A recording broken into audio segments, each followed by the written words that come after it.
Hi వాళ్ళందరూ ఎలా ఉన్నారు? బాగున్నారా? మేము కూడా బాగున్నాము. అందరూ లంచ్ చేసేసారా? నేను కూడా చేసేసానండి. ఈరోజు నేను ఈ క్యూట్ వీడియో అయితే పోస్ట్ చేస్తున్నానండి. ఈ వీడియో వచ్చేసి ప్రీవియస్ వీడియో అయితే కాదండి, చాలా డేస్ అయితే అయిపోయింది. కానీ ఈరోజు నాకు పోస్ట్ చేయాలనిపించిందండి. మేము పాత హౌస్లో ఉండేటప్పుడు అక్కడ దగ్గరలో మా అన్నయ్య వాళ్ళ రూమ్ దగ్గర ఒక ఉడతనైతే ఎవరో తొక్కిపించేశారండి. వెహికల్పై వెళ్ళేవారు ఎవరో చూసుకోకుండా తొక్కిపించేశారండి. ఉడత అయితే చనిపోయిందని అనుకున్నాము, కానీ అది కొంచెం కొంచెంగా కదులుతూ ఉంది. మా అన్నయ్య వచ్చేసి చేతిలో ఉన్న నాప్కిన్ అయితే తీసుకొని దాన్ని అయితే పైకి తీశారు. దాన్ని వచ్చేసి నెమ్మదిగా నాప్కిన్తో పట్టుకొని హెల్మెట్లో అయితే వేసి రూమ్ వరకు తీసుకొచ్చారండి. రూమ్కి వచ్చిన తర్వాత దానికోసం వాటర్ అయితే ఒక సిరెంజ్లోకి తీసుకొని నెమ్మదిగా వాటర్ అయితే తాగిపించాము. 10cc సిరెంజ్ ఉంటుంది కదండి, దాంతో మా అన్నయ్య వాటర్ అయితే తీసుకున్నాడు. అండ్ దానికి నాప్కిన్లో పెట్టి కొంచెం కొంచెంగా తాగిపిస్తే ఎంత క్యూట్గా తాగుతుందో కదా. అసలు చాలా వాటర్ తాగిందండి. అసలు చాలాసేపు అయితే అట్లా పడుతూనే ఉన్నాడు. చాలా దాహం అయిపోయిందండి దానికి, అస్సలు ఆగకుండా తాగుతూనే ఉండింది. సిరెంజ్తో వాటర్ అంతా కంప్లీట్ అయిపోయే వరకు తాగుతూనే ఉందండి.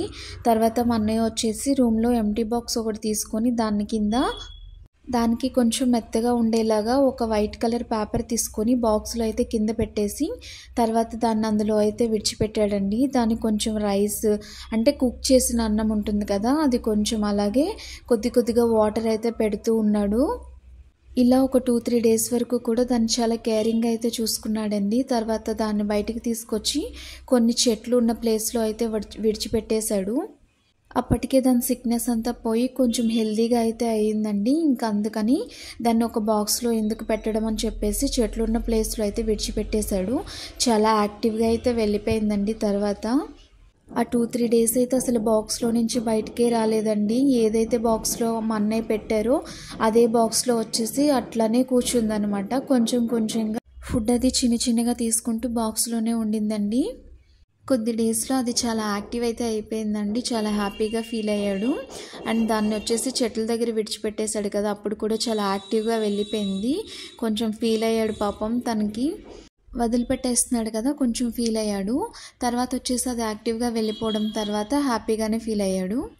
రూమ్లో తనతో పాటు పెట్టుకోవడం అవ్వదు కదా, ఎందుకంటే మా అన్నయ్య వచ్చేసి వర్క్ మీద బయటకు వెళ్తూ ఉంటాడండి.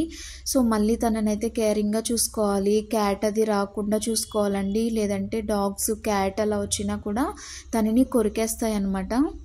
అందుకోసమనే బయట విడిచిపెట్టేశాడండి. లేదంటే తనకి పెట్స్ అంటే చాలా ఇష్టం అండి, చాలా బాగా చూసుకుంటాడు కూడా.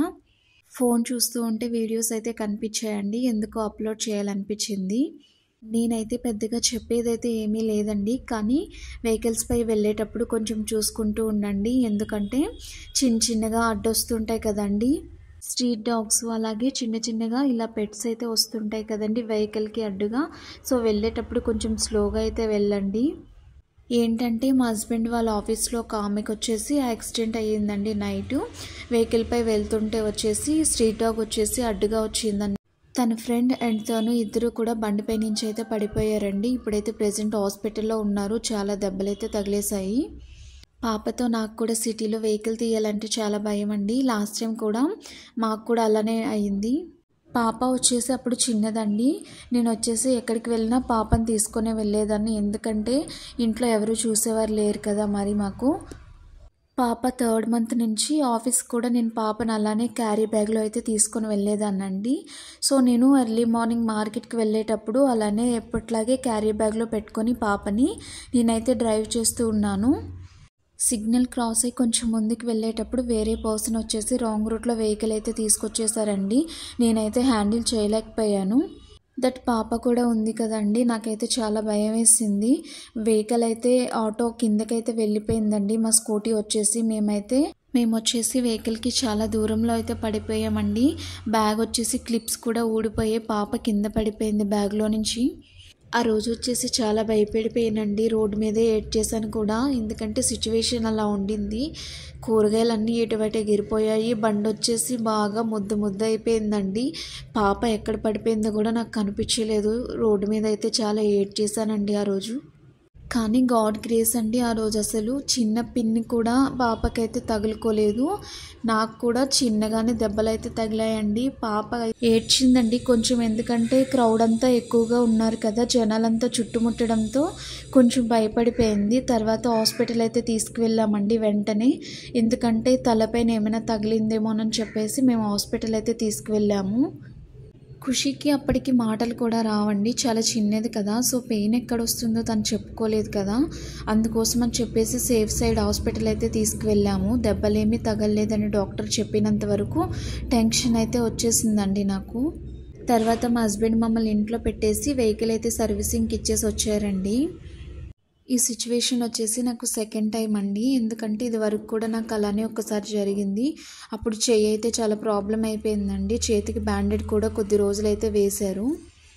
అదే టైంలో మా హస్బెండ్కి కూడా హెల్త్ ప్రాబ్లం వచ్చి సర్జరీ అయితే అయ్యిందండి స్టమక్ దగ్గర. దట్టు పాప కూడా చాలా చిన్నది కదండి అప్పటికి. ఆ టైంలో కూడా మా హస్బెండ్ ఫ్యామిలీలో ఎవరు నాకు సపోర్ట్ అయితే చేయలేదండి, చాలా ప్రాబ్లమ్స్ అయితే ఫేస్ చేశాను.